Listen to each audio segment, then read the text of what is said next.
if you're someone who gets chronic shoulder, neck, upper back, arm or elbow discomfort, then this video is for you, and change the way you feel right away, right now. We are going to do a detailed video on how to ace your working efficiency with these issues, especially with frozen shoulder. First, starting with 3 don'ts. First don't is never ever use your phone in this position when you're lying on your bed or sofa. Complete no. Number 2, not following posture correction while working, while using any gadgets, be it phone, tab or your PC. It's very important to follow a correct posture when you're working, and the correct posture is you have to rest your elbows whenever you're using your gadgets. So for example, I'm using a phone, my elbows should be rested, my back should be supported and straight behind, and I have to sit like this and use the phone. Third no is when you sleep on the shoulder which is troubling you. When people sleep on their shoulders, believe me or not, the frozen shoulder can become so bad to worst that it cannot be treated with any kind of therapy, be it acupuncture, acupressure or yoga therapy. Because when you press that arm and that shoulder for 4 to 8 hours, there's no therapy that's going to work on that arm. So just keep these 3 no's in mind while you are having these issues. If you're having any arm or shoulder discomfort, don't lie down and use the phone, don't sleep on that side, and third is always work with the correct posture. Why posture correction is such an integral part of any therapy when it comes to pain management. Posture correction, let's see it with the light of this example. I always quote this example. You go to a doctor with a pain and doctor prescribes you a painkiller. You take that painkiller, you come back home without any pain and you hammer that area with something and your pain comes back. This is exactly what you're doing when you're not following a correct posture and you're not modifying your life according to your problem. So you go to a yoga therapist and you come back without the pain, and then you follow a wrong posture to work and you hammer that area and the pain comes back again. So just think of this example, which is not at all an exaggerated example. It's an apt explanation for this point. Fourth no. No to painkillers. Painkillers are slow poison which not only adversely affect your physical body but especially your mind, your psychological state. So no to painkillers, rather learn the art of pain management. Believe me or not, if you give little attention, little efforts on your problem, little time, 2-3 minutes of break during your work, and do some physiotherapy, yoga therapy, lots of videos I keep posting, just pay little attention to your problem and they will show much more better result than the painkiller, and your results after exercises, after your focus, after your care, after your efforts are going to be long lasting, not just short-lived like painkillers. Fifth no. Constantly being in one position for 6 to 8 hours while you're having your exams or you're working on your PC in office. Constantly being in one single position for hours is a complete no, especially when you're undergoing a therapy and you're already troubled with your arm and your frozen shoulder. So always put an alarm, beep alarm after 45 minutes if your pain is really bad, and after 1.5 hours if your pain is chronic. You have the pain but it doesn't bother you these days. So just take care of these things so that you are safe. What you need to do is just put an alarm of 45 minutes if you're in acute condition, and with that beep you take a small walk, go have a sip of water, come back, or do some practices which are office friendly, which can be done from the chair. Just need 1 or 2 movement, little bit of mobility exercises, little bit of movement to your hand is going to really help you. Because even if you know the best posture to work, computer in eye level, elbows rested, back supported, straight, shoulders relaxed, and you're sitting in a perfect position, but if you're not moving, that itself creates a problem because of no mobility, lack of flexibility, and the stiffness comes due to that reason. So interval is the key, even for people with chronic pain and they are not troubled right now. So if you don't want to have that trouble in future, just follow this point. Then moving to point number 6. Sixth, no. Paying no attention to your stress levels. The way sleep is a most underrated area of weight loss, but it is the most important area. Similarly, stress management, relaxation is the most underrated and the most important area for any kind of pain management. Because when your mind, your body gets into a restorative state, it not only relaxes your mind, but it relaxes the entire system, the entire physiology of the body gets into a harmonious relationship with each other. All the organs are in harmony inside, and your nerves, your muscles, everything gets relaxed. So try some relaxing practices like Vatsalya 1, like labor breathing. I will link some of the videos below which you can do in office without any sound, simple silent practices. In 1 or 2 minutes you can do them all. I will link the breathing practices below. Next no is no to any jerky dynamic movement and any kind of weight lifting when you're having acute pain, because your pain is going to aggravate like anything.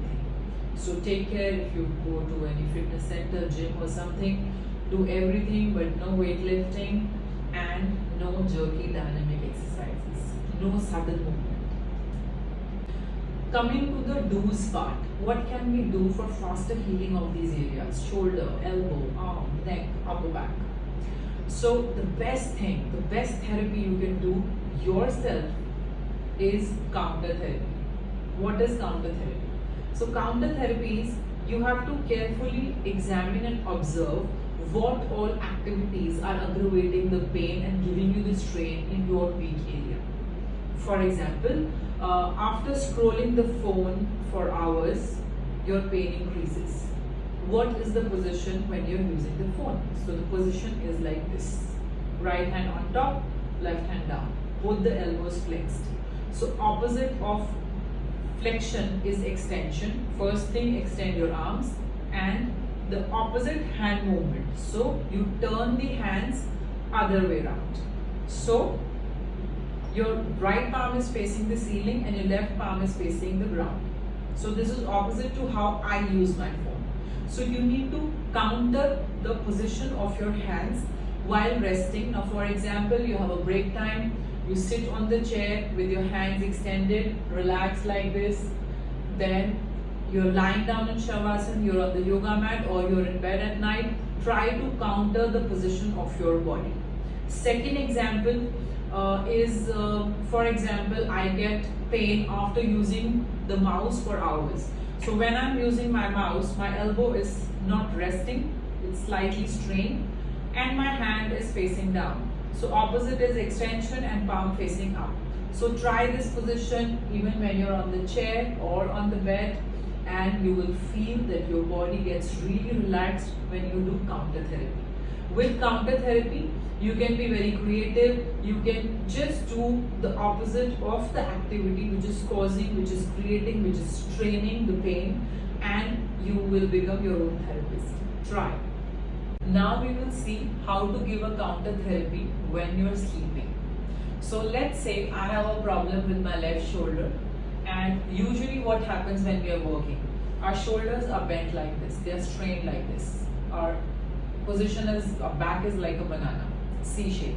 So we need to uplift the shoulder backward.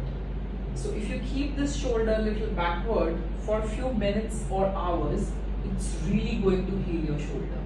So how you can give a counter therapy to your shoulder, let's see right away on bed.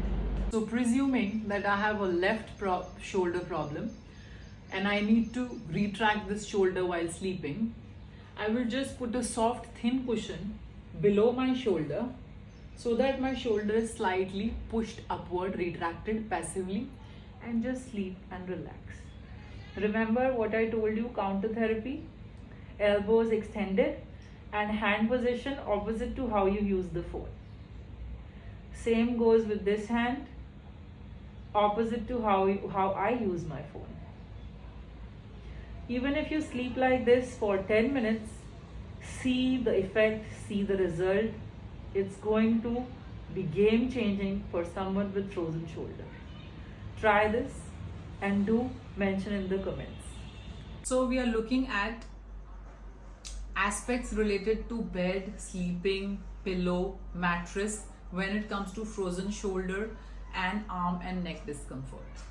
So if you're someone who doesn't wake up with a stiff and a painful neck or shoulder in the morning, and you have been used to using a particular kind and size of a cushion or a pillow from many years, do not experiment. But if you're someone who doesn't know the thickness, the kind of cushion you should use, and you always often wake up with a stiff and a painful neck, then watch this video carefully. Now, first I'm going to show you the regular pillow, which is quite thick and soft.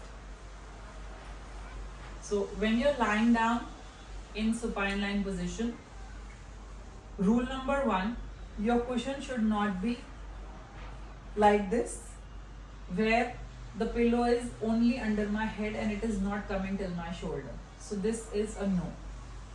Correct position of using the pillow, the edge of the shoulder should be supported by the edge of the pillow. Now, how to choose the thickness of your pillow? So the thickness of the pillow will depend upon the thickness of your body. Now, if you notice carefully, I am not comfortably able to look up because my neck is slightly elevated, because this pillow is slightly thicker than my body, and my chin is naturally tilting down because of the neck elevation. So ideally, the correct size of your pillow is when your body is totally straight and not like this. So here my body is like this. So now I will show you with the correct cushion. The edge of my shoulder is on the edge of the cushion, and now I'm able to comfortably look up. My chin is not tilting down. I'm easily able to look up comfortably. My body is in straight line. So if you're someone with type 3, type 4 obesity, then if you use this cushion, then your body will be something like this and your head will hang like this.